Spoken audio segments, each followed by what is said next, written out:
हमारी यात्रा की शुरुआत बाणगंगा चेक पॉइंट से शुरू होती है और यहाँ पर हमें जो ये ऑटो वाले दिखाई दे रहे हैं ये हमें बाणगंगा चेक पॉइंट तक छोड़ देते हैं। ये रास्ता अगर हम पैदल चलते हैं, ये बाणगंगा चेक पॉइंट है। यहाँ पर आके हमें अपनी यात्रा पर्ची दिखानी होती है और इन लाइनों से होते हुए हम अपनी यात्रा की शुरुआत करते हैं। जय माता दी। ये बाणगंगा जो आपको सामने दिखाई पड़ रही है, जय माता दी। यहाँ का जल बहुत ही पवित्र, यहाँ स्नान करने से सारे पाप मिट जाते हैं। ये माता के चरणों से निकली धारा जो हम देख रहे हैं, ये चरण पादुका मंदिर जो इच्छापूर्ण मंदिर के संपूर्ण सामने पड़ता है। और इस समय रात के 4:30 होते हुए हम जब यहाँ से चले तो हमें बहुत ही सुंदर नज़ारे देखने को मिले और ये साइड में दुकानों से हम किसी भी प्रकार की किसी भी चीज़ों को जो हमें ज़रूरत हो हमें मिल जाती है। यात्रा में सभी भक्तजन जय माता दी के नारे लगाते हुए ये व्यू में जो आप देख रहे हैं, ये श्री अर्धकुंवारी मंदिर जो हमें दिखाई पड़ता है। जय माता दी।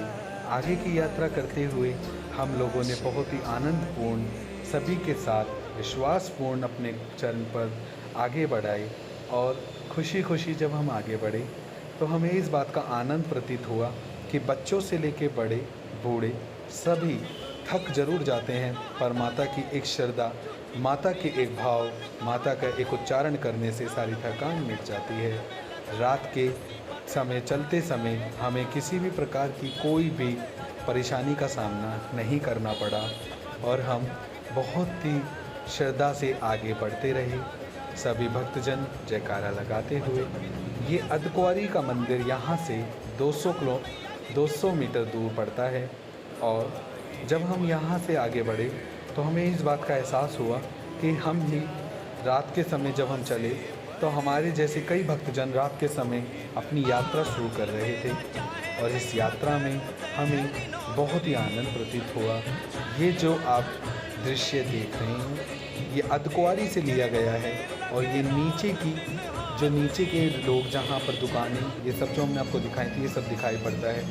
बहुत ही सुंदर नज़ारा, इतना सुंदर भव्य नज़ारा और कहीं देखने को नहीं मिल सकता। जय माता दी।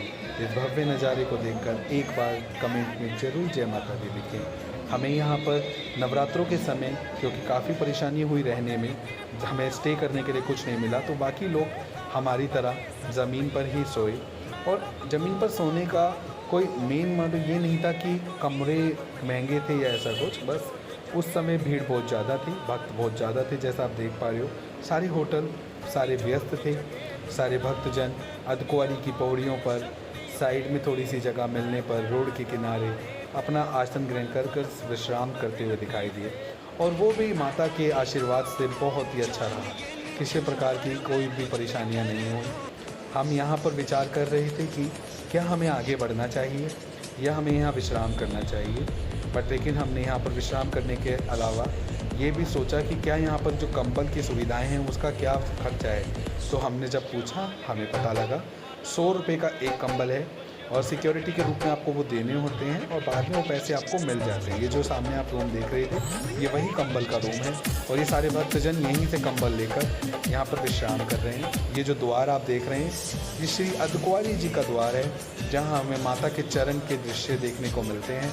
ये अर्धकुंवारी मंदिर जो बहुत ही भव्य रूप से सजाया हुआ, ये रास्ता श्री भवन की तरफ जाते हुए और हम सब ने ये प्रणय किया कि हम भवन जाएंगे रात के समय ही। हमने रुकने का प्रणय रोक दिया और जो आप ये देख रहे हैं ये रास्ता जाते हुए ये सीधा भवन की ओर हमें जोड़ देता है।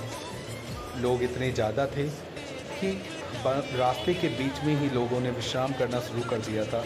रात काफ़ी हो चुकी थी, मौसम बहुत ठंडा था जैसा आप देख रहे हैं और हमें इससे ये बात का एहसास हुआ कि चाहे मौसम कैसा भी हो, माता के दर्शन के लिए लोगों ने किसी प्रकार की कोई कमी नहीं छोड़ी और माता ने सब पर अपना आशीर्वाद बनाए रखा। हमने भवन की ओर आगे अपना रास्ता शुरू किया। जैसा आप देख रहे हैं रास्ते में लोग लेटे हुए हैं। ये सुबह के समय जब हम यहाँ पर निकल रहे थे आधी रात्रि के बीच में हमें ये सब देखने को मिला और बहुत ही सुंदर था। लोगों ने एक छोटी सी जगह छोड़कर हमें निकलने का रास्ता दिया और सभी खुशी खुशी माता के दरबार की ओर बढ़ लिए। जैसा आप देख रहे हैं रात का समय है, बहुत ही सुंदर साफ़ सफाई भी बहुत ही अच्छी। श्री माता वैष्णो देवी ट्रस्ट वालों ने बहुत ही सुंदर रूप से हम लोगों को सुविधा प्रदान की हुई है। और मैं एक ही चीज़ कहूँगा, इन सब बीच में जय माता दी। हम लोगों ने विश्राम किया और हम लोगों ने ये सोचा कि हम थोड़ा सा रुक कर जाएंगे। अभी हम भवन की तरफ जा रहे हैं, जैसा आप देख रहे हैं सब। और ये मैं और मेरी धर्मपत्नी, ये मेरी बेटी है छोटी सी, इसके लिए कृपया करके सब जय माता दी जरूर कहें। और मैं यही कहूँगा कि जब हम इस रास्ते से निकल रहे थे, सुबह का समय हो चुका था, जैसा आप देख रहे हैं सूरज निकल चुका है, थकावट बहुत ज़्यादा हो चुकी थी, पर माता के जयकारे लगाते हुए हम आगे बढ़े। और इस पूरे तीर्थ स्थान पे जो हमें एक सबसे अच्छा और एक सबसे भव्य चीज़ लगी, वो ये कि माता किसी को भी थकने का, मुस्कुराए रखने का, अपना आशीर्वाद बनाए रखती हैं। और जयकारा साचे दरबार जय माता की। आगे बढ़ते हुए हम लोगों ने शुरुआत की और जय माता दी का जयकारा लगाते रहे। अब जैसा आप देख रहे हैं, हमने फिर अपनी यात्रा शुरू करने का निर्णय किया। और ये छोटी सी बच्ची, ये अपनी यात्रा के बीच में खेलते हुए, और हमने फिर कहा कि हमें अब आगे अपनी यात्रा शुरू करनी चाहिए, क्योंकि हम हर जगह 10 से 15 मिनट का ब्रेक ले रहे थे और इतना लेना भी चाहिए, क्योंकि हम लोग इतना नहीं चलते जितना हम यहाँ चल रहे हैं। फिर हमने अपनी यात्रा शुरू करी जय माता जी का जयकारा लगाते हुए। और हमने जब यहाँ से आगे की शुरुआत करी तो आपको रास्ते में कई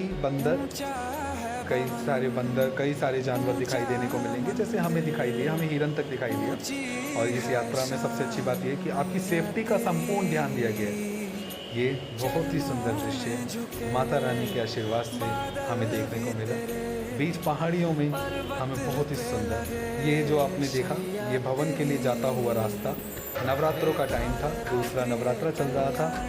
और इस समय इन्होंने यात्रा पर्ची की जगह रजिस्ट्रेशन कार्ड की सुविधा शुरू की। ये माता का भवन जो आप सामने देख रहे हैं, यहाँ पे हमें माता के भवन पे हम जाकर आशीर्वाद लेंगे। और ये सब धर्मशालाएँ जो आपको दिख रही हैं, खाने पीने की व्यवस्था। बस हमारा मोबाइल यहाँ पर हमने जमा करा दिया था होटल में। इसके बाद मैं आगे का आपको माता के वहाँ का दिखा नहीं पाया, बट लेकिन उसके लिए मैं क्षमा चाहूँगा। और ये जो आप देख रहे हैं भोजनालय, यहाँ पर आप भोजन कर सकते हैं जय माता की। अब आगे की तरफ अगर हम बात करें तो ये जो सजावट आप देख रहे हैं, ये नवरात्रों में आपको ऐसे ही देखने को मिलेगी सजा, बहुत ही सुंदर सजावट। और अब आपको टैक्सी स्टैंड दिखाते हैं। भवन के जस्ट पीछे ही आपको टैक्सी स्टैंड देखने को मिलेगा। यहाँ से 390 रुपये पर यात्री की टिकट जो आपको नीचे तक छोड़ देती हैं। और ये हमने पर अपना रास्ता पैदल ही जाने का चुना और हमने पैदल अपनी यात्रा शुरू करी। रात के समय फिर से हमने उतरना शुरू कर दिया। और जैसा आप देख रहे हैं, हमारे हाथों में डंडे, छोटे छोटे बच्चे अपने डंडों का सहारा लेते हुए आगे बढ़ते हुए। और जब भी आप यहाँ पर आएँ तो इस बात का ध्यान रखें कि अपने बच्चों के लिए गर्म कपड़े ज़रूर रहें, क्योंकि मौसम बहुत ठंडा होता है। और हमने यहाँ से थोड़ा जल्दी अपने यात्रा को ख़त्म करने की कोशिश करी ताकि हम जल्दी से नीचे पहुँचें, क्योंकि बच्चे बीमार हो सकते थे, मौसम ठंडा था। और जय माता दी का जयकारा लगाते हुए हमने अपनी यात्रा बहुत ही जल्दी शुरू करी। और उसी प्रकार माता के आशीर्वाद से हमने जल्दी उतरना शुरू करा। ये जो आप देख रहे हैं, हम नीचे उतर चुके हैं और ये नीचे का बाज़ार है जहाँ से आप कुछ भी खरीद सकते हैं। यहाँ पर आपको बहुत ही भव्य दुकानें और बहुत सुंदर दुकानें देखने को मिलेंगी। हो सकता है कि आपको रात के समय ना यात्रा करना अच्छा लगे, आप दिन में करना चाहें, बट यहाँ का नज़ारा हर समय एक जैसा होता है। दुकानें एक जैसी सजती हैं, रात को भी सुबह भी। यहाँ आगे की तरफ ये जो आप देख रहे हैं, रामलीला हो रही थी, क्योंकि मैंने आपको बताया नवरात्रों में आए थे इसलिए। और वो जय माता दी, वो जो आप देख रहे हैं हमारा कुंवारी मंदिर, जय माता दी, आप भी दर्शन करिए और जय माता दी ज़रूर लिखिए। और अब हम आपको दिखाएंगे बस स्टैंड। ये जो आप देख रहे हैं, ये यहाँ का कटरा का बस स्टैंड है। यहाँ पर आपको बसेस, साइड में ऑटो और हर तरीके की सुविधाएं मिल जाती हैं। खाने पीने के लिए बहुत अच्छी दुकानें और